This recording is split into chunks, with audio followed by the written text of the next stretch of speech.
gente. Bom dia ou boa tarde, não sei a hora que você vai ver esse vídeo. Essa cambosa aqui está com problema de barulho no motor. Presta bem atenção.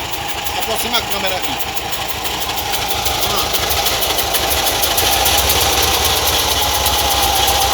O barulho.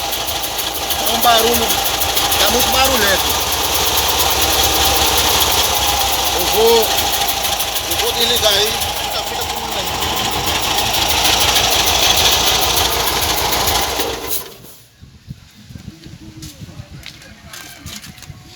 Então, minha gente, veja só. Como saber que o barulho é da cambota, é do motor? Pronto, eu já estou aqui com a chave aqui. Aí o que eu vou fazer? Eu vou desmontar, vou tirar essa correia aqui fora. Para ver se o problema é dessa correia aqui. Que quando ela está ressecada, quando ela está com um probleminha aqui. Afasta mais. Sim. Quando ela tá com um probleminha assim, que essa daqui já tá toda rachadinha aqui, ó. Então eu vou tirar para ver se o defeito é aqui.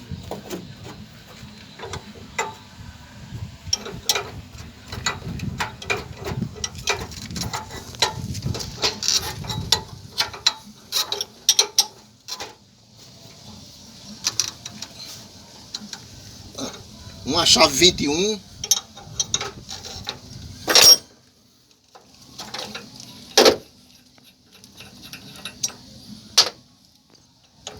Sempre tirar essa roelinha aqui, nunca deixar para depois pôr de volta. Aqui já está um pouco gastado aqui, ó. Não tá passando. Tirei a correia fora. Eu vou funcionar ela um segundinho, não pode passar muito tempo para o motor não aquecer. Um segundinho só para ver o barulho.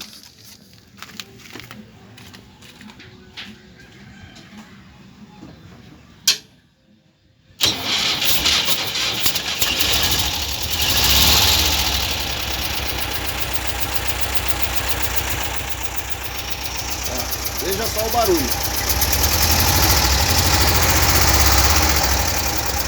Acabou-se o barulho do motor que tava. O problema, minha gente, você que tiver sua Kombi, seu Fusquinha, o problema quando estiver fazendo esse barulho na parte de cima aqui, sempre verificar essa correia aqui, ó. Essa correinha aqui. Ela fica um pouco ressecada, tá? Aí quando ela fica ressecada, fica fazendo esse barulho. Só que hoje é um dia de sábado, já está fechada a loja.